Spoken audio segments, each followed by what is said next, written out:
Okay, hello, welcome back to Humble Billings. This is the Honest Recruitment Podcast. Well, yeah, a bit of a tongue twister that then. Today we have Lysha Holmes. How are you, Lysha? I'm really well, thank you. How are you? Yeah, I'm great, thank you. So, Lysha Holmes is the owner of, how do I say it? Is it Key? Key Recruitment. Yeah. Also the host of the Recruiters Recruitment Podcast. So, yeah, it's going to be a few questions from either angles, I think, today. Definitely. And actually, funny enough, Lysha was actually one of my dad's managers. Back in the day. We'll dive into that obviously later on. I think we spoke on the 27th of January, which is obviously when I put a post out about my dad passing, who was in recruitment. You noticed a very handsome picture of him back in the day. That's how we got in touch, and here we are pretty much. I mean, it's been I met you before as well, and it was strange because we've not met in person, but yeah, I still felt that we had already met. I mean, sent a lot of voice notes to each other, so it was nice. But anyway, okay, so it's going to be quite an interesting one. I think quite personal to me as well. Obviously, Lysha knew my father, which is one of the main reasons why I got into recruitment myself. And obviously, you kind of fell into recruitment yourself, like back in the 90s. I did, yeah. Very similar to your dad's story, I imagine. Anyone that came into recruitment in the 90s probably fell into it. Yeah. It still happens to this day. So yeah, fell into it quite by accident, which I'm sure we can come on to. But yeah, thank you so much for having me. And I do feel like when I greeted you today, like I already knew you. It was strange. And I know that's down to the power of LinkedIn. And, you know I'm a fond listener of your podcast. I've been listening since you set it up. And I think seeing that post, seeing your dad's face, I literally stopped in my tracks. It was a post that I was just like, whoa. Because obviously I knew that your dad had passed, and seeing your amazing words and, the fact that I worked with him for 2 years, obviously it's a long time ago. I just had to drop you that voice note at the time, just to sort of, I think I gave you a few personal anecdotes, and we've chatted ever since. So when you asked me to come on, I was absolutely honoured. And, I can't wait to talk about the things we're going to go through today. For sure. And I think some of the main topics which you're going to cover as well is exciting. So obviously you do Rec to Rec, which I do as well. Yes. Obviously you've got two different industry professionals as well who actually focus on different experiences. I mean, you do a lot of the seniority side of things, and I do quite a lot of the junior sides as well. So you are going to get a lot of value from two pretty good Rec to Recs. So yeah, not competitors today, we're friends. Oh, listen, competitors, friends. I think it's, you are the lifeblood of our industry. It's all about bringing new people, new ideas, and everybody can add value. And, I have run my podcast for 3.5 years now, and I know what it's like to be in that seat. And I think you must learn so much from your guests. And I sit there and every week I learn from my guests too. So if you're choosing to listen to this now, I do think it's amazing because there's so many podcasts to choose from.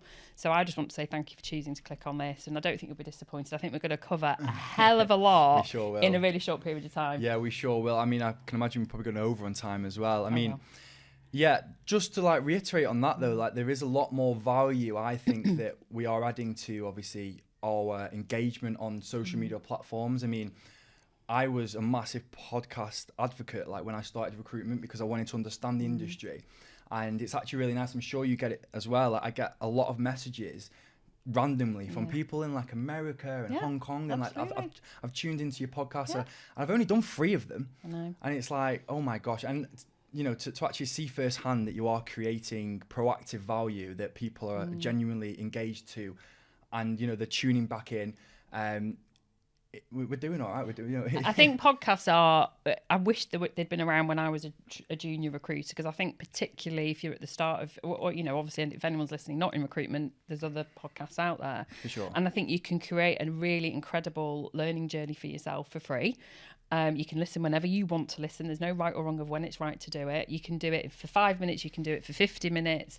This is what's so unique about podcasts, and it's there forever. And I think, you're at the start of your podcast journey, but already, you are creating value for people, but for you individually as well, which is then going to be beneficial to your clients, your candidates, your colleagues. I think that they are the most wonderful thing that has ever been invented, and I think it's far better. I mean, I know we're doing this on video. I hate watching myself back. I very rarely watch my own YouTube channel, but if we can give anyone even one thing to take away from today, which I'm sure we'll do more of, then that will be a wonderful thing. It will be. And let's get on to this wonderful stuff then. Let's do it. So obviously, again, I always like to start by sort of rewinding the clock. Okay.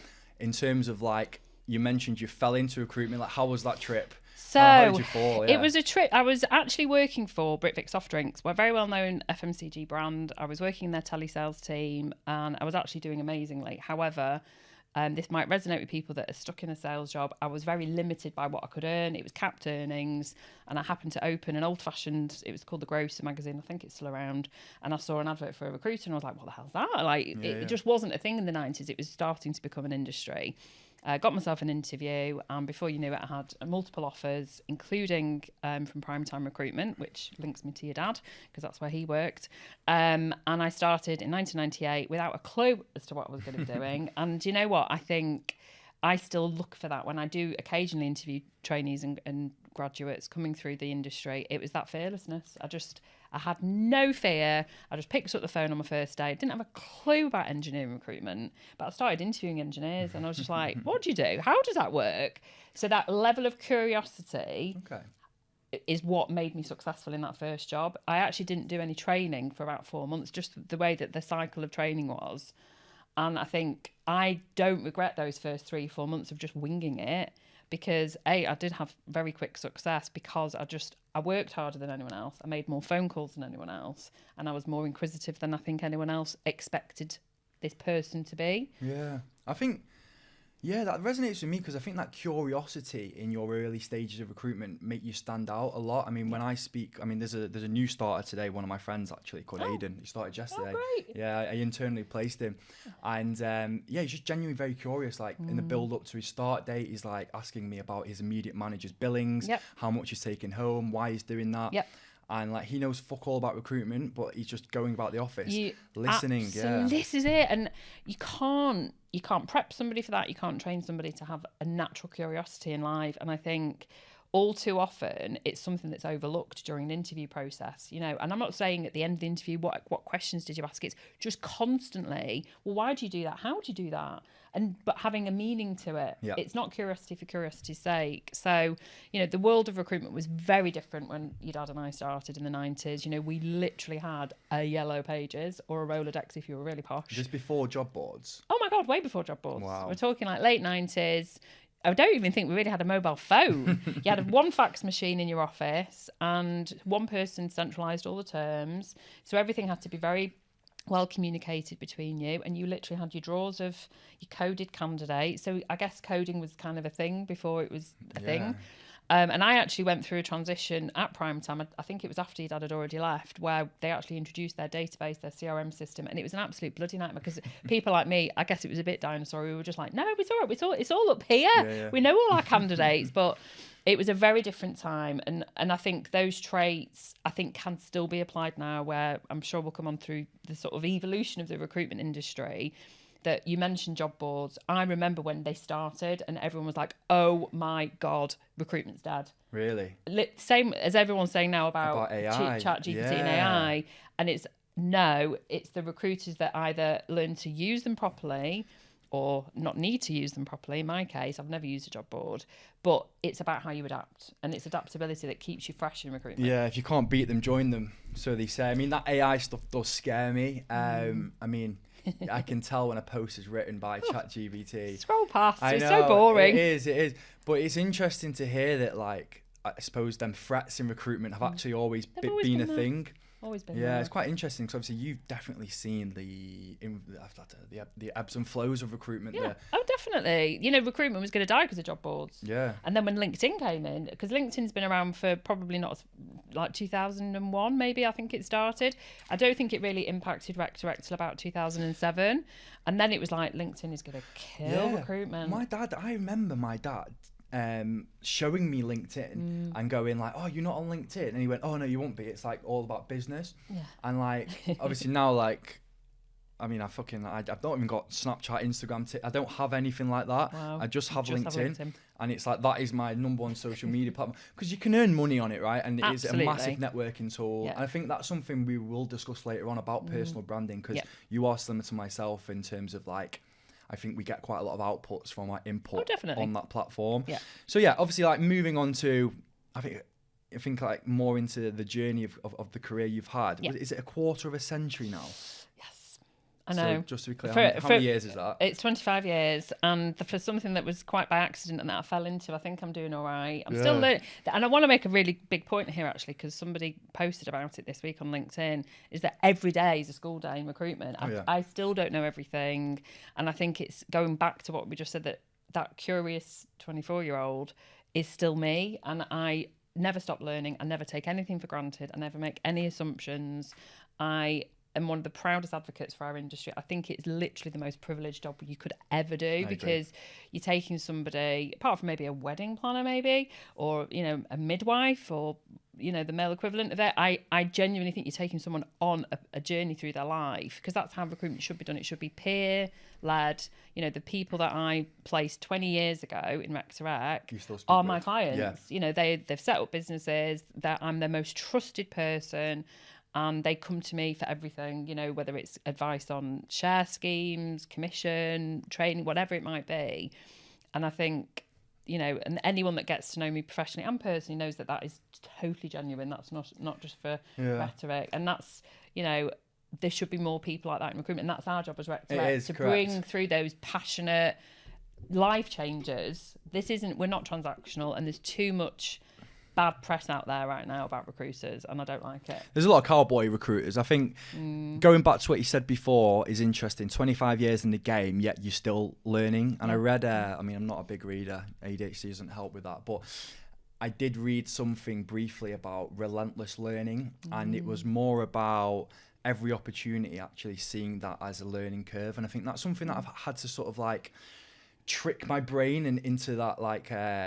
transition of understanding that metacognitive function of how that works, because there was a theory where it was like, I don't know, say in like a boxing sense, right? So like when you get punched and you fall over, like don't just actually get back up, because you will just get punched and fall back over again. Stay down, understand why you're there. Yeah, and it transitioned to this, like, you know, everyone makes mistakes in recruitment. I think you have to fail to succeed a lot. You do. The clue's in your podcast name, humble. You've got to be humble.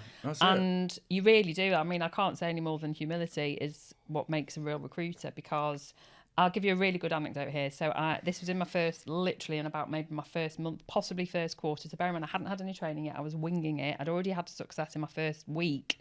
I'd already placed somebody. I don't know how I did it.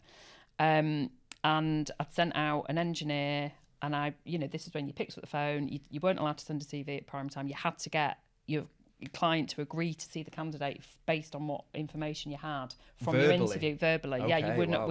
You literally, if you sent a CV, you'd fail. No specs or anything. It was amazing. I mean, to this day, I don't ask for CVs, but that's another conversation. And I remember ringing the engineering manager, and he asked me a very specific question. Has he done?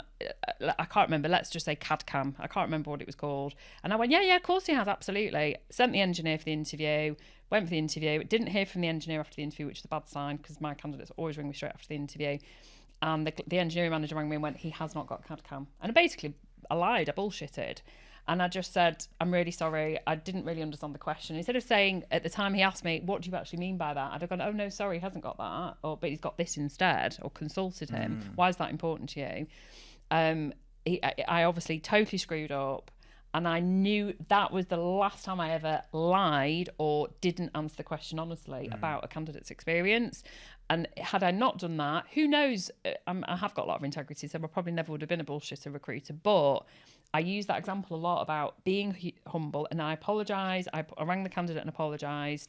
I said, I don't know what made me do it, but I was so desperate to get the interview because I was a new recruiter. So I think I like that relentless learning, because I think as human beings, we're always going to be learning, we're always going to be changing. Each candidate that you interview, whether you're interviewing an accountant, whether you're interviewing a doctor, a recruiter, whatever, that person's experience is unique. Yeah. So you do not know everything. And again, going back to prime time, I worked with a lady, you know, she was an engineer in Manchester. She came to work for prime time. I was meant to be training her through the process of becoming a recruiter. And she was an amazing engineer, apparently. She'd had this amazing career. Why go into recruitment? I did not know. But anyway, and she was terrible as a recruiter, because she would I had to monitor her and sit through these interviews with her in her first week. She would just sat there going, so you do this then, right? And so you use this machine, and didn't ask any questions. Okay. And I think that is the lesson in why, as a recruiter, you don't need to be the expert. You just need to ask lots of questions and constantly learn and challenge yourself. But you said before that you are fearless, right? Mm-hmm. And, you know, briefly when we had a coffee as well, you mentioned about my dad being, you know, a typical old school recruiter and having that no fear filter. Yep. What would you say? This is a question, by the way, from Chaz, our L&D guy at Hire Group. Okay. And he sort of posed the question, like, what can new school recruiters learn from old school recruiters in this current market? Okay.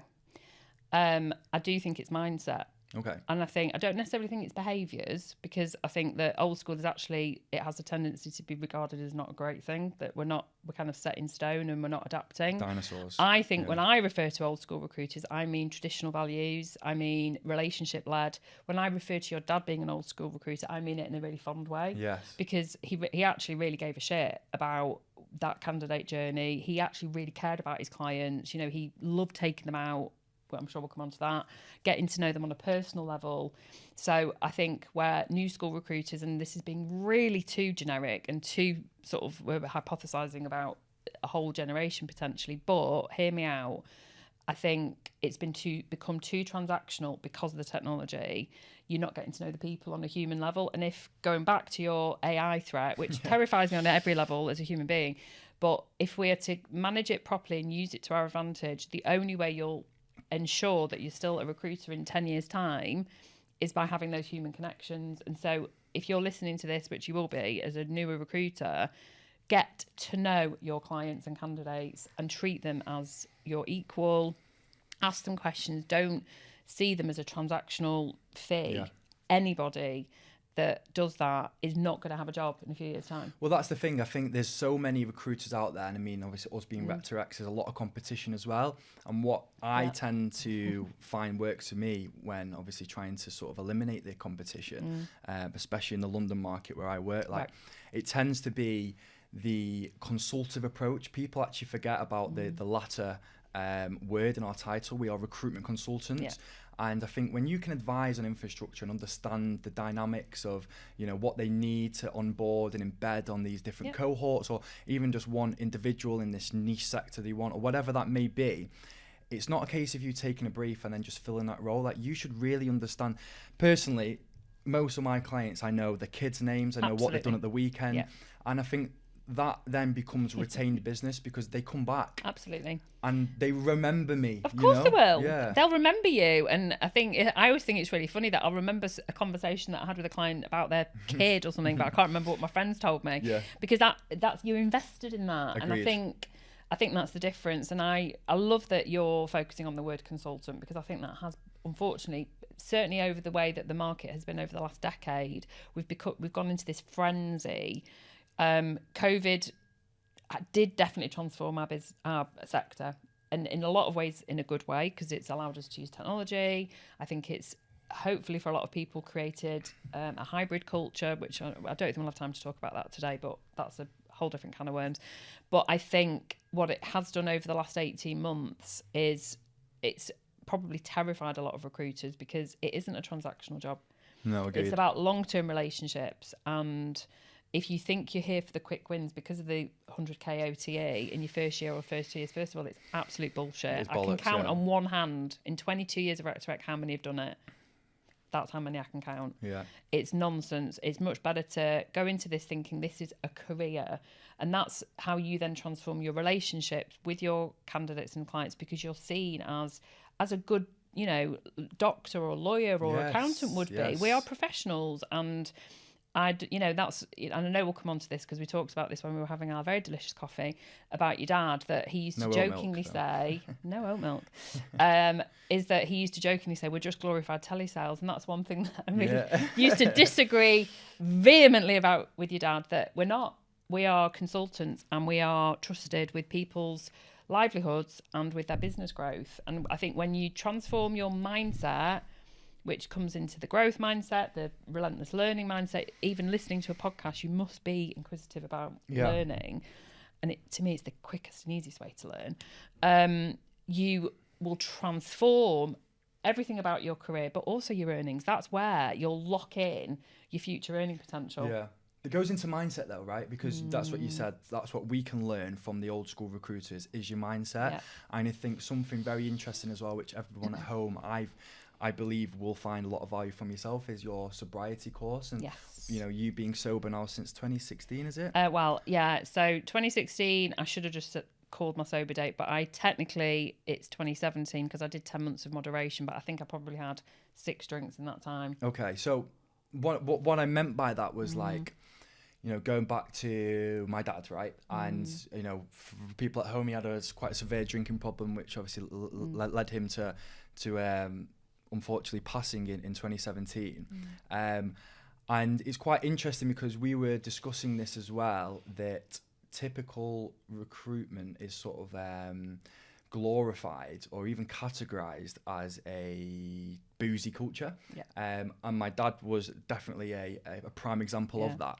And I think that I see it now firsthand as well. You're talking about this 100K in your first year, all these young junior recruiters coming into a, you know, pretty tough industry right now, but then also not having that work-life balance, that you know, out every night drinking. Like, it can be a lot of fun, but like, take it from me firsthand. I've been in recruitment now a year and a half. My first year, I was that typical out most nights drinking. Like, don't get me wrong, like, you know, you can do that to a degree, but like, I was really finding it having a negative effect. Like, don't get me wrong, I love a pint, right? I'll you know, probably have one tonight. What day are we on actually? Maybe not, but it's only Tuesday. Yeah, it's only one. Might not. Well, it's not Monday, so I might. But anyway, like, in terms of mindset, like, I really sort of like focused on what is important in the here and now. And for me, it was stepping away from individuals who would just focus on these quick wins, celebrating, going out every night, and I was just staying in my lane. And I think that's something I've learned from seeing my dad go down a slippery slope. And I probably imagine there's quite a lot of other recruiters out there with drinking problems, drug problems, which they don't talk about. But I'm very happy because right now, it's a big thing. Everyone's talking about it. Mental health is huge. And I'm just keen to hear where that sobriety came into play. Was it because you were like ahead of the game and you could see, you know, maybe a slippery slope happen yourself, or like, what I mean, we're in very dangerous territory, which is, you know, your dad's story is not mine to share, so I'll just refer to mine. But your dad's very sorely missed, and he was a wonderful man, and we had plenty of great nights out. Rest and I'm sure cheers to that. That's fine. Absolutely. There you go. We've got pictures here as well, guys. This is, might not be able to see it, but this is my dad in his first ever recruitment job. Nice. You bought me some brownies as well. I did, of course. Jewish mother. So to answer your question, I think that this will probably resonate, and the reason I share it quite a lot on my LinkedIn, and I literally am bombarded with messages whenever I share my sober day, or I talk about it on Stoptober or Dry January. Those are the times when I tend to share my sober journey, is that I was definitely on a very slippery slope, which was very dangerous because at the time it coincided with my marriage ending, and I found myself not just a single parent but a solo parent, because, you know, I have shared my personal story that my ex-husband, my second ex-husband, I've been married before, came out as gay. He'd actually realised this during his own sobriety, although interestingly he then ended his sobriety abruptly when he came out, and I was at that point where I hadn't really been drinking for quite a few months, and it was actually down to I was becoming quite unwell. Mentally, physically. Mentally and physically, physiologically. I was early 40s, and your body changes. I didn't know now, and we're definitely not going to have enough time to talk about perimenopause, but I know now that I was already perimenopausal, and so my hangovers were lasting days, and my energy levels were depleted, and I felt terrible. My anxiety was through the roof, which is directly linked to alcohol. And so when he literally came out in March 2017, literally at that weekend I was just like, I just can't be that mother. I can't be that mother that can't look after my daughters, because I knew it was all down to me. I was I won't go into this, but I was a little bit fucked over financially by him. I don't really want to speak ill of him, but let's just say I had to start again. And so I felt great not drinking. And so the few drinks that I'd had during those 10 months, I'm not being pedantic about it, it was literally about 5 or 6 drinks. And it was always like, my friends were like, you've not actually really drunk that drink. I knew I didn't need it. And I actually preferred myself without the drink. So my sober journey has been, you know, it was actually a time, and you're right, the narrative right now is out there because there's so much alcohol-free choices. There weren't any in 2016, 2017. There was very few. It tastes good as well. It's now 0%. actually now. If I was going sober now, as in back then, like in those first few months, I probably would still have a glass of Prosecco or an alcohol-free beer. But I chose not to because I just thought I need to get this out of my house. I need to get it out of my life. I'm not, you know, evangelical about it. My daughters, you know, they're 18 and 16. I buy them drinks. You know, we go out and I buy them cocktails. This isn't, but it's about moderation. And I think that, to go back to an earlier point, I think that the recruitment industry, like so many, like advertising, you know, the media world, etc., they are wedded with kind of this glory of going out and having champagne, and it's champagne and razor blades as an industry. That is literally, our industry is built on failure. So, you know, and you'd commiserate yourself, you know, and I think it's a very dangerous game for a lot of people in recruitment, because it is a very stressful job, and we work really hard and we work really long hours. And for a lot of people who maybe are still working hybrid or working remotely, the temptation is constantly there. So, or, you know, they go in the office to go and get pissed. And I think it's a real shame, because I think that the narrative out there now is that it is safe to talk about the fact that maybe you don't want to have a drink. Maybe that's something that you don't enjoy. Nutrition now, I think, is so sexy. Health and well-being is so sexy. I mean, most of my podcast listeners now it tends to be people like Chris Williamson and Huberman and, you know, all these amazing hosts who get on these scientists, you know, even Stephen Bartlett, that's kind of the route he's gone down. And, you know, I'm not saying I want to live forever, but I kind of do. I don't, you know, I'm heading to 50 and I want to maintain my health and my equilibrium. And for me, sobriety was the very first step in doing that. And I want people to know that it's safe to talk about it, and you are not a pariah, which I felt for quite a long time. You're not a pariah, and you shouldn't be disregarded from team nights out. And I think there are so many, I don't know how you're finding it in London, but up here in the Northwest, which is obviously my bread and butter, so many of my clients now are doing, you know, days out where it's, you know, day at the races or whatever. I mean, literally racing, or they might do an escape room, or they might do whatever it might be. Collaborative things for where everyone. it's not about getting pissed. Yeah, because it is. Everything is like, you know, just a walk up a hill or something proactive. And I think it goes down to mindset. Like when you're talking about sobriety and how you could feel yourself going down a slippery slope, you wanted to make that change for one, your kids, but then two, your career. And that goes back to the mindset of the old school recruiters, and I say that in a positive light. And I know we were talking about old schools, seeing as like a dinosaur. Exactly. It's the focus. Honestly, I mean, anyone that's listening, please comment on Callum's post, because the sobriety gives you the most incredible laser focus in what you're doing, your concentration levels, your creativity.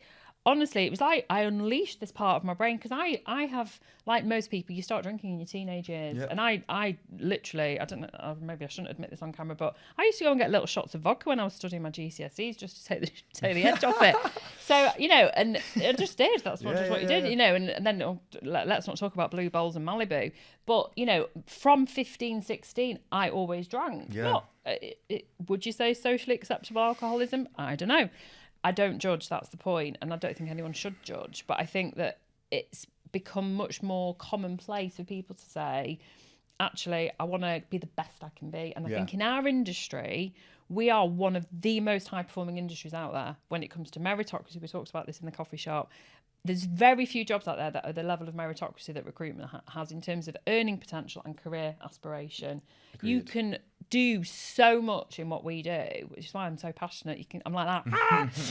And I think for a lot of people, actually, sobriety will be your absolute superpower. Yeah. And again, like I don't want sobriety personally, but obviously with the situation of my dad, I have now made a massive, I mean, I'm sure people at work as well have seen it firsthand. They've seen, I'm not out on a Thursday night. I'm not out every Friday, Saturday, Sunday. I used to be. And I think there was just a switch where I felt like you felt there was a lot of anxiety. You know, you forget, you go out on a Saturday, right? You do fucking drink, you have some drugs. then Monday, Tuesday, Wednesday, you're feeling shit. You're not back to normal till Thursday, Friday, and then the cycle repeats. Yeah. And I've now substituted, so I've got a highly addictive personality. I'm just like my dad. I have all the very positive traits, but also the negative traits of him. My mum can back me up. Highly impulsive. I bought 2 turtles the other day, just randomly. I know. Wow. Yeah, they're called Bowser and Yoshi. Yeah. Oh, The musk cute. turtles are about this big. Oh, that's so cute. Semi-aquatic. Yeah, they're cool as fuck. Honestly, they're great. If anyone fancies turtles, let me know. I actually need someone to look after them. Actually, yeah, when I go to Devon. Anyway. Yeah, I have all the traits that my dad had, all right? And I know I could easily just turn my life into a big bender, right?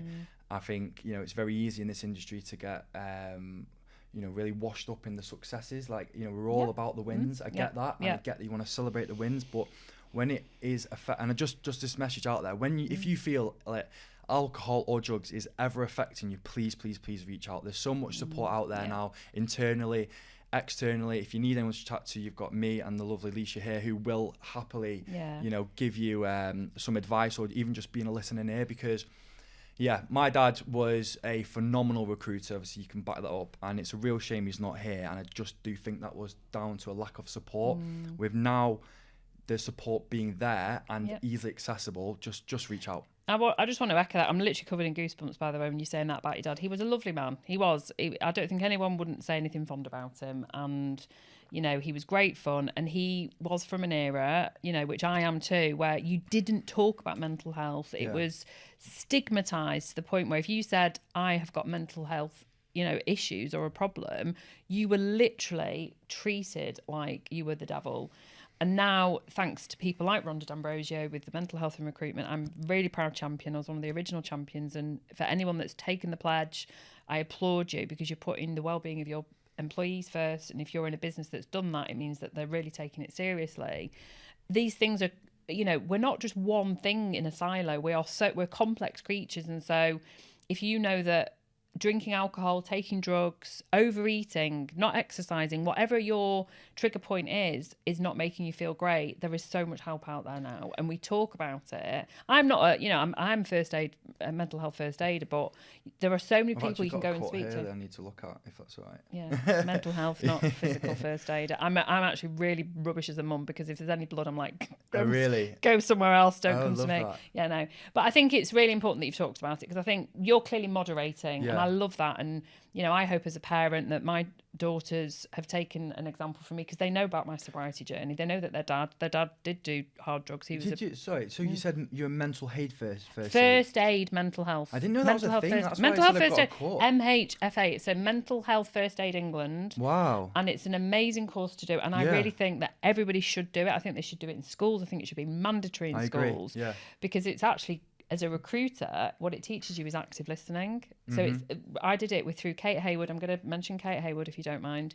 She is remarkable. I used to work with her at Fee Farah Jones. Okay. Your dad would have worked with Kate as well. Wow. There you go. It's all wedded together. Kate. Hi, Kate. Hi, Kate. Definitely. So get in touch with Kate, because she runs the courses, and it's a life-changing course, because it allows you to understand how, if it gives you a strategy to follow, which is ALGEE, ALGEE.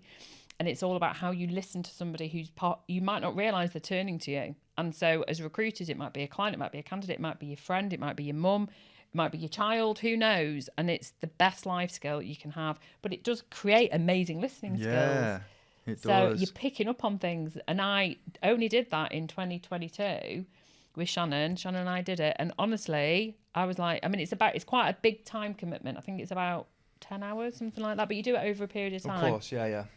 Do it.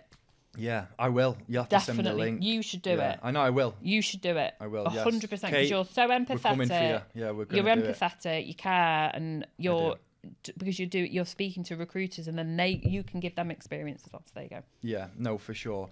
And I just love this as well. Like, we are sat here now, creating a voice and a platform for people to publicly speak about things which, like you said, you've been on this journey since the 90s, where things weren't talked about, and now they are. And it's great for us to be here and do this. I think diving more into yourself as well. Yes. I mean, you talked about being a solo parent. I think one of the things that I mean, that was one of the main reasons why you set up on your own, wasn't it?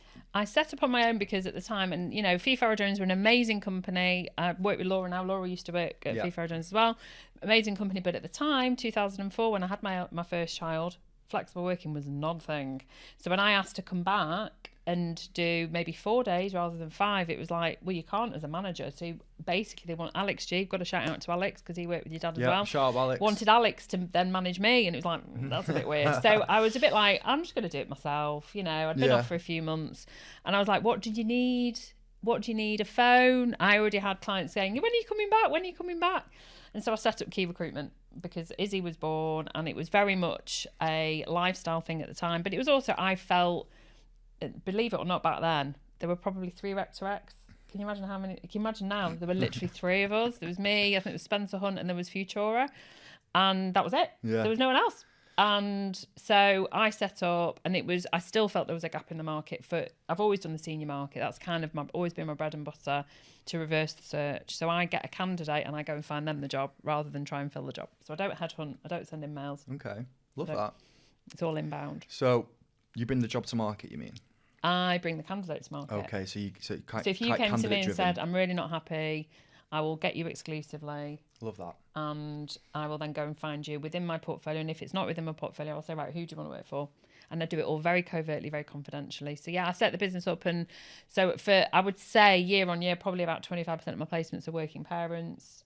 Oh, wow. Yeah. Do you feel like that's like not that you're going out actively looking for them, but again, I think, like you said, this game is about relationships. When you relate to candidates, you are going to attract people that are of a similar mindset. I agree. Yeah. And so you're going to attract your people that have got a similar mindset to you that might not necessarily be attracted to me and my story. So, and I would say that any recruiter listening, that's what you should be doing. That's how you become the go-to person in your market, because you are authentic. And I know we're going to come on to personal brand before we run out of time. That's how you create a personal brand. You are. And I know authenticity gets like, well, it's a bit like integrity. Yeah. No, let's dive into but it's true because that's actually, I understand what a working parents, and that's mums and dads, by the way, both sets of parents. I understand what you don't even have to explain it to me. You don't have to explain the compromise that you sometimes have, that you still want to earn loads of money, but you can't work full time in the office, and whatever the example is, because I've been there. I understand. So like it, and it might be the same for you. Maybe somebody that's been on I don't know if you're a graduate or whatever it might be. You will, there's sometimes there's an assumption, and I'm not contradicting what I said before about not asking the right questions, but on a really personal level, I know exactly what parent guilt is. I know what summer holiday guilt is. I know what that feels like. I also know how much kids cost. So it doesn't need explaining. Whereas I don't. No. And that's what I mean. And I think like, you do end up finding your feet and niching down into, what you know, and also your experience you've had. And what that does is it attracts people similar to yourself. The law of attraction. It really is. I believe in that. To be fair, my mum gave me the book, The Secret. Did she now? Yeah, she did. It's a great book. It's a very interesting book as well. So she was telling me that what she was doing was like really thinking everything into existence. I was like, right, whatever, mum.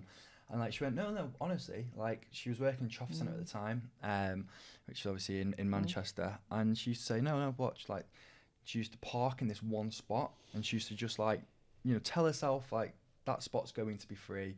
Like, she's going to happen. The universe is going to make that spot free for me. And I was like, right, prove it. We drove there. The spot wasn't free, but as soon as we pulled up, someone reversed out of it. And I was like, fuck, like, give me that book now, mum.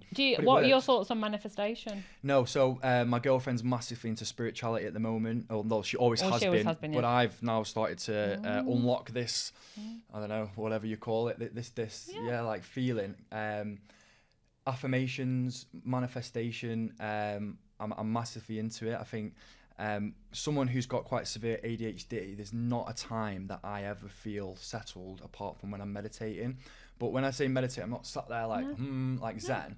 I'm actually listening to positive affirmations. I'm writing down what I want to do in that day. So honestly, every morning I write down, and it could be 3 things, right? It could be find this candidate, like an avatar, find that candidate, prep him, and then I don't know, just whatever it may be.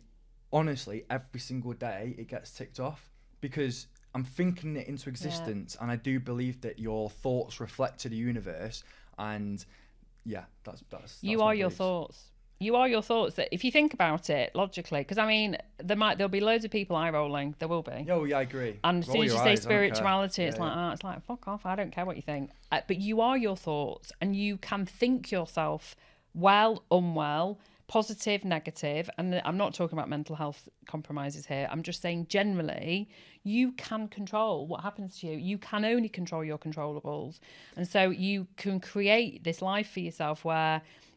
I love that you're just taking 3 things that you're going to do and you're going to make them happen. Because the fact is, you will make them happen. Oh, yeah. It's not... Simple as that. I'm not overwhelming myself with, like, loads of things. No. Like, it's just small doses. Yeah. It really is small doses. So, for example, like, you know, I really want, like, a new podcast guest, right? And, like, I found someone who was on Love Island who used to be in recruitment. Yeah, and amazing. I was like, oh, my God, like, I found someone perfect. Like, I've got a Teams call set up with him next week.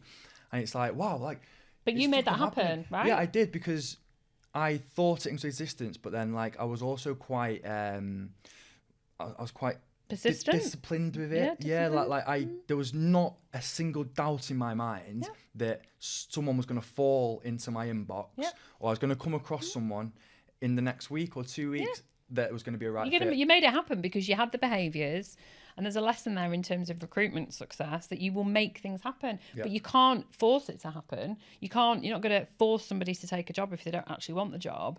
But I think that there's so much out of our control here, but all we can control is our thoughts and what our behaviours are from those thoughts. Well, that's it. I think I made a LinkedIn post as well, and it's like when you become comfortable being uncomfortable, that's where you can really stand out as well, because, you know, everyone's going to have negative thoughts, everyone's going to have positive thoughts, but it's about counterbalancing them. And then also, like, because actually in reality your thoughts aren't real. Your thoughts are all just imaginative in your own brain, so you can actually control them. Like, it's fucking crazy. Anyway, wowzers. We've gone into whole Stephen Bartlett territory. I know, here. really. We don't need a candle lighting in there or something. Yeah, good energy in the room. I like it. So yeah, solo parent. I mean, you felt obviously that there wasn't like support around that, and I think that's really good that you've set up on your own. How are you finding that now then? Like, in terms of, you know, just the market in general, business in general, how are you feeling? Okay, I'm feeling great because I know the market inside out. I've been doing this a very long time. I have got a lot of empathy for people who are for the first time struggling, because there will be a lot of recruiters listening that are going through there's no jobs being rung in, probably having to be more proactive. We know it's no secret there's been a lot of redundancies over the last 12 months or so, particularly in-house, talent acquisition, account management, delivery, so non-360s we would say. It was inevitable. It was going to happen. I could have predicted it. I actually thought it was going to happen sooner. Even markets as well. Like, there's a lot of tech layoffs. Absolutely. It's the first time it's happened in tech. Tech boom, bust. It will come back. This is what I want you all to know. Everything goes in cycles. And whatever the cycle is now, if you were at the downturn of the cycle, it will come back. And it's about timing it right and not panicking. But at no point should you be in this job if you haven't got the resilience, determination, and fearlessness to push through the difficult times, because it can't constantly be at the top of the roller coaster. At some point that you're going to have to work really hard and prove yourself. And I think not enough people talk about that. Those are the people that are going to make more calls, make better calls, be smarter in how they work, do more for their clients, stand out more for their candidates, ring up to say, I've got no news, I've got no candidates for you, or I've got no jobs for you right now, but are keeping in touch, so are doing above and beyond. Those are the recruiters that will see it through the downturn and they will thrive through the other side. And I also want to talk about integrity, which I know I said was a bit of an overused word. I've actually got it tattooed on me in Hebrew. It's running through my veins. A bit cheesy. But genuinely, integrity is doing the right thing all the time in your actions. And if you are speaking to candidates in your market, particularly if you're in tech, for example, and you think, oh my God, you know, they are the avatar, I could probably place them 10 times over, but actually they're in a really good job in a really good company. Don't let them move. Do the right thing. See the bigger picture. Don't see the big fee. Just think, right, is it the right thing for them? You've got to start making decisions as recruiters. And again, I don't think decision making gets talked about enough. We have to make choices for people with their collaboration, with their permission. It's their career, it's their choice. But we sometimes have to make those critical decisions. If they're saying to you, is it the right time for me to move? And you're going, yeah, absolutely. Yeah. But it's actually the wrong time. It's the wrong thing to do. So I think ethics we need to have a strong moral compass. About to say that the moral compass is what I'm feeling is your driving force. And I've had that before. Like, you know, there's a lot of recruiters out there who see candidates as just numbers on a spreadsheet, right? And they're just focused on their own billings. Now, they aren't going to be individuals who are going to thrive in today's market. No. When I started, I mean, I'm the record holder for the quickest deal ever in the business. I did a deal on my 5th day on the job. Nice. Because the market then was like that. Wow. Right? It was. It was. Yeah. Now, it's so different. Much harder. It's much harder and it's a lot tighter. Yeah. And it will open back up again. You just have to ride the wave. But I think what's allowed me to really stand out now is, again, like, in a time where the market's tight, I'm still not dropping my standards to go in, right, do you know what, I am just going to fucking get this guy in a job, when actually it's not the right job for him. Absolutely. And I think when you say no, and are, again, going back to the humble honestness of the podcast, when you actually are, you know, open and saying, look, now isn't the right time because of this, this and this, they're going to respect that. Absolutely. I earned my stripes in the recession of 2008, 2009, and I really did. Yeah. It was that, I mean, that was really, really terrible. It was, everything fell off a cliff. There was no furlough. People literally getting, you earned racing stripes then. Oh my God, you did. I mean, it was a tsunami of recruiters. I'll never forget January 2000. I was like, redundant recruiter. And then it was just like, whoa, I was interviewing, I'm not joking, 10, 15 people a day. Wow. A day. And these were good recruiters. So it was, and you know, bloated companies, corporate companies getting rid of, stripping out layers of like billing managers. Now you'd be like, wow, quid's in kind of thing. So it was a terrible time in recruitment. And there were a lot of times where people would come to me and say, I can see all these redundancies around me. I'm panicking now. And I'm like, do not move, even though I'm thinking, shit, you're brilliant. I could place you. You're a money maker. But I didn't let them move. And then inevitably, it took about 6-9 months for the market to start to build back up. And then 2010 was the boom, a bit like last year was. What we're actually experiencing now, and I appreciate people might tune back in at a later date, but right now, in late 2020, or as we're going to the second half of 2023, this is actually normal recruitment. This is normal recruitment. It's been a frenzy since COVID, and it was not real. And I think if you can make money now, and they're proper placements and they're real placements, and it's real, you know, for perm recruiters, it is a life-changing career move for somebody. And temp, you know, I think temp's really bloody hard, by the way. I've never done it. I think if you can do it now, and maybe you're not having a record-busting year, but you're actually covering your cost and you're making yourself some money, I promise you the market will recover, and we will go back into, I hope it's not quite as boom as it was, because I was just like, this is never going to last. It's like anything. If it's too good to be true, it's too good to be true. Yeah. And I think you fall harder when it's like that. So I think it's better to create a calmer desk for yourself, build long-term relationships. I'm glad you just picked up on something. Do not drop your pants on your fees. Do not drop your pants, because you've got nowhere to come back from. Nowhere to come back from. So know your value in your market. That fee is not for that one candidate that you happen to have right now in a shit market. It's for all the experience you've got and all the benchmarking of interviewing everybody. And I love that you said, big life lesson, say no more. Say no more. Say no to rubbish clients, rubbish candidates. Don't say no. Don't say yes just because you feel like you should say yes. That's just me as an older person. Say no. Yeah. Say no to drugs. No, I'm only joking. Yeah, just say no to everything. Just say no. No, but you're so right though. You are like, you're hitting the nail on the head. I think right now, to thrive in today's market, you really have to do things right. You know, there's even just look how I was personally. I mean, I'm so early in recruitment. Like, it's weird for me to sit here and say I know things I don't. Like, we're going back to relentless learning. But what I have fucking learned is, even in this past year, the market change and even the adaptations I've had to take in my processes is completely different. And I'm glad that you've said that this is actually normal recruitment, because I did think this is a bit easy last year. Like, what the fuck? Yeah, like, it wasn't that difficult. It wasn't real. It was just like, I don't know, like, like now it's just a lot tighter, and it is really like, it's all the work I'm doing now, all the positive work I'm doing now is honestly the end product of the work I did last year. Absolutely. It really is. It's continuous. It really is, yeah. And, you know, you just made a really important point about process. Go back to basics. Yes. And I've been doing this a very long time, and you've not been doing it as long as me, but if you follow your process properly and do not cut corners, I promise you will make consistent money, which is what recruitment tenure is all about. no one will ever get rid of you if you are consistently billing. Yeah. If you're the one that peaks in quarter one and then does nothing quarter two, that you'll be gone. I'm telling you, as soon as they have to squeeze on costs, because don't forget, a lot of the redundancies this year have actually not been necessarily bad business decisions. It's been cost of living, because that's affected business owners too. It's terrible. That's a whole different topic. But I think control your process. Don't cut corners. Ask the right questions every single time.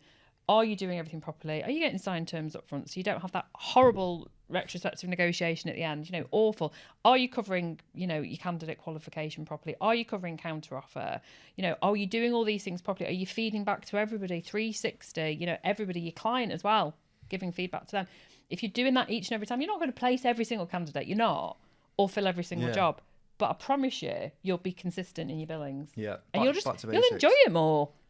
And if you're not enjoying it, go and do something else. Life's too short. But then, so I think we talked about this in the podcast that I did with Matthew Holden, who's our associate director now. And I think when he said, about enjoying the job, like, nowadays when the market's tight, businesses tend to get quite data driven, which then really uplifts the KPIs. People feel like they've got chains around their necks. They're being drilled for phone times, for how many candidates are bringing on, how many interviews they're booking, and people can get really, really, really, really stressed out. And I think can actually that's when they ring us, right? That's when they ring us. Yeah, keep ringing us, guys. Yeah.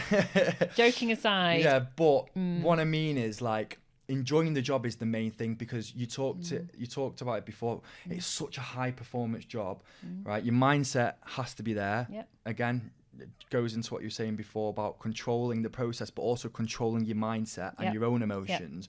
If you can do all that and keep back to basics, like you're going to do quite well. But yeah, in regards to just enjoying the job, I found that as well, where you fucking think, shit, I've not done a deal in ages, like nothing's going right. And you're sort of focusing on that deal. Like you're focusing on the end goal, right? Which is actually so far away from what you are doing. And when you just go back to the basics and think, I'm just going to have a good conversation today with someone that I genuinely quite like. And then you have that conversation. It turns out, they're good fit for a role you've got. And then it's like, fucking hell, I love this. But you've just hit the nail on the head. Pick up the phone. Pick up the phone and have a conversation. But I think there needs to be an intention. I agree. And so I used to, in the, as we were coming in the dying embers of the recession in 2008, 2009, I would have a purpose for every single call, which it might be, who do you know? I would that basic question on every single candidate call. If you're not interested in this role or you're not right for this role, who do you know? I promise you, they'll give you a name. And you ask the same thing of your client. You're not hiring at the moment, but is there anyone you can recommend to me? Just don't be afraid to ask those questions. But I think that this is getting talked about a lot on LinkedIn, that recruiters should be picking the phone up. I mean, if you're not, what are you doing? I mean, we're a people business, and just what are you scared of? And I think it's, and I'm not trying to demonize people that maybe don't have to, but that's how you pick up on the nuances. It's how you get information, market intel. But forget all of that. You should be enjoying those conversations. They shouldn't feel arduous. And if you're in an environment where they are looking at data, I mean, put yourself in the shoes of the leaders. They're probably going, shit, our rent's gone up, our utilities have gone up, our rates, heating's gone up, and, salaries have had to go up. Everyone's, if you're in a good business, that, cost of living, you've put your salaries up. So think about it from their point of view. Do you know what it costs to run your desk? Do you know that? Do you know what it costs to actually break even? Now, if you knew that, let's just say £5,000, okay? That's what you've got to make to cover your cost. That's possibly average one fee, maybe half a fee if you're in a good market, right? Actually, that's not out the question then, is it? What does it take for you to place one person a month? I don't know, 10 interviews? Right, let's work backwards from the 10 interviews. To get 10 interviews, how many people do you have to interview? 20 people? So what's that? One a day. So I only have to interview one candidate a day to actually make a fee. When you start to look at it like that, it's like, well, you're interviewing one person a day. What are you doing for the other 9 hours? Do you see what I mean? It's like, stop seeing, you're right with what you said, stop seeing the 20k target, whatever it is, and just bring it right back down to basics of, I want to have a conversation, and in this conversation, I'm as a salesperson, I'm going to get a goal from this. And from that, I'm then going to do this. I love that. My psychotherapist told me, so I remember just being obsessed in deals. Like, we have a big gong at work, and when someone hits it, you sat there like, oh, I want to hit that. And I was getting obsessed. And there was probably times where I did cut corners, and then there was dropouts because my candidates weren't well, and I learned from that, right? Absolutely. And what Bill told me, shout out Bill, by the way, what a guy. Bill taught me that, like, because he was in sales before he got into therapy.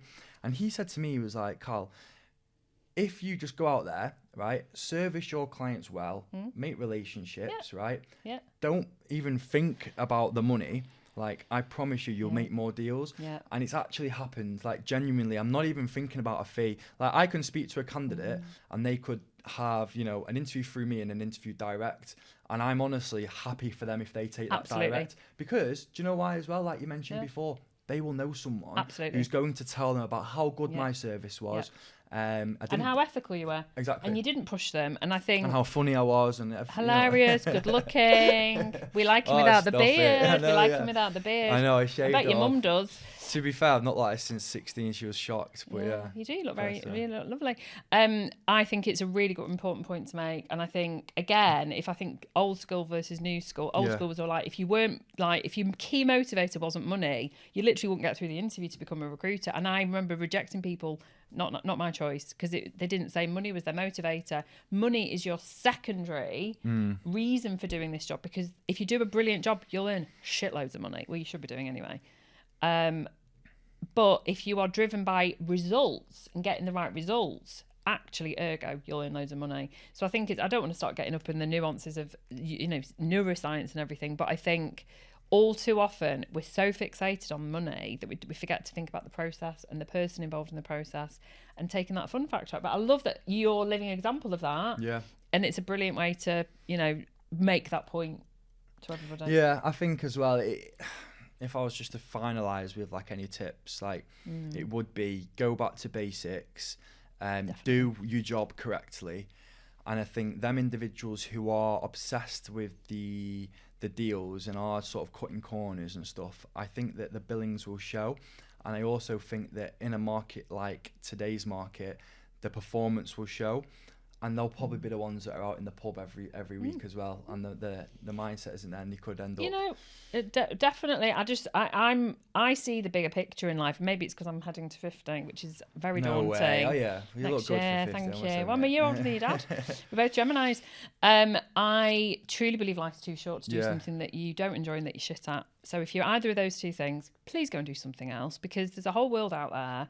And you will get found out. It's this industry now, the spotlight is on, and that's why companies are using data to look at your performance. But the proof is in the pudding. That is the reality, and you should still be able to make money even in a really tight market. That's the mark of a good recruiter, because it's about relationships. It's everything we're saying here is not singularly on its own. It's all complexly intertwined. There's a lot of depth into it. Yeah. But I genuinely, just on a human level, life is just too short. If COVID didn't teach us anything, is that don't do something that makes you miserable every day. And if you are in a position where you've come into recruitment and you're having a really terrible time, speak to a rectorate, and a good rectorate will not try and place you in another recruitment job. They'll go, just go and do something. Think about the skills you've got. Yeah. These skills are brilliant in, I've mentioned media and advertising, property, HR, there's so many careers paths from recruitment. Please don't be miserable, because life is too short. But if you're not feeling that and you're actually loving it, but everything that we've said today resonates with you, then just go back to the basics and find the joy in every single bit of the process. Yeah, no, it's so true. I think that joy of the job, enjoying the job, genuinely just like really enhances your work-life balance, your billings, everything. I mean, I'm kickboxing now like Mondays and Wednesdays. Amazing.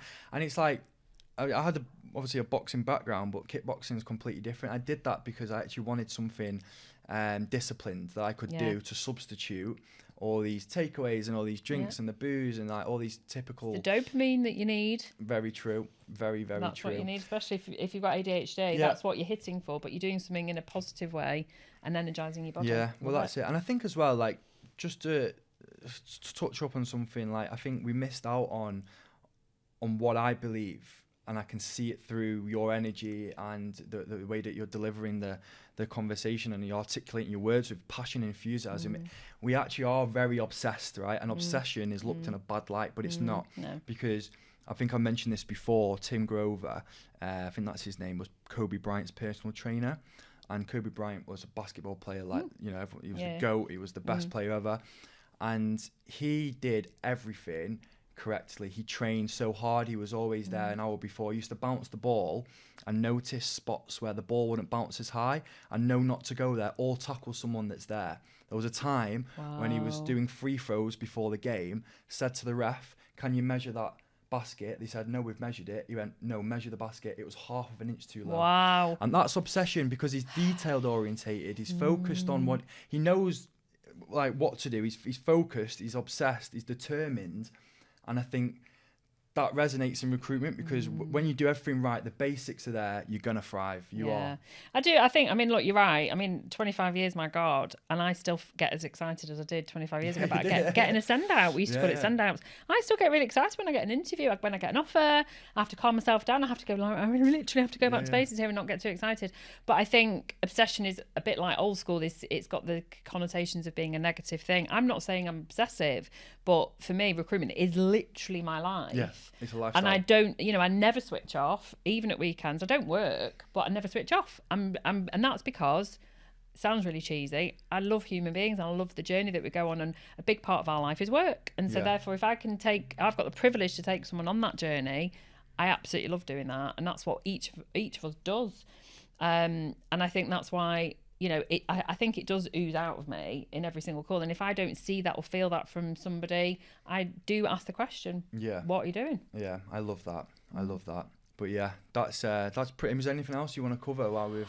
Wow. I mean, gosh, we could go on for hours, couldn't we? We could. And, I think what you're doing is absolutely fantastic. I have listened to each of your pods, so I'm just so honoured to be here. And I know you've got some amazing guests coming up. And I just think anybody that's chosen to listen all the way through, I just want to say, thanks for choosing to listen, and just be real to yourself, be true to yourself, and always do the right thing. Yeah, I love that. Always do the right thing. Yeah, for sure. Hopefully you guys took some value out of this. I mean, it was a very, very heartwarming podcast, probably the one I've been most excited for as well, obviously. With I know we've both been sending each other little messages on WhatsApp, because I've been so excited, because I remember your dad having a picture of you on his desk for 2 years, and so you would have been 3 or 4 with this massive curly hair, and he used to just talk. He was so proud of you, such a proud daddy. And I remember thinking at the time, God, how can you have a kid? Because he was like a big kid himself. And he started in Rec to Rec as well. Yeah, he did. Which is what I did. It's written in the stars. I was always meant to do this, and that's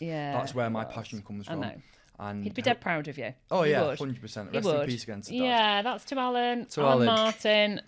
Yeah. Great man. Bit of a nightmare to manage, let me tell you, but that's a whole different podcast. Like me then, yeah, because you said that actually. You said just wanted to do everything his own way, but he was just great, and it's very similar to myself. I'd be like, Alan, what is going on? And he'd just be like, right, he would talk his way out of it.